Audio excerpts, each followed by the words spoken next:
how to tie shoes like I do.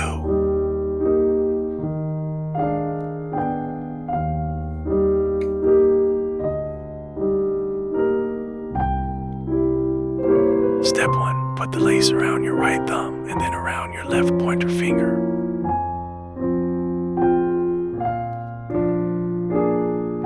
Step 2. Make sure that the right thumb loose end is facing the front, and for your left pointer finger, the loose end is facing backwards.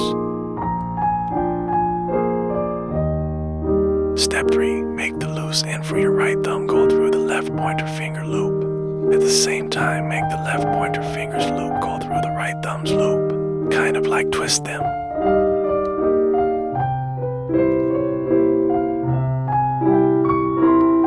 Here's a clearer example of step 3.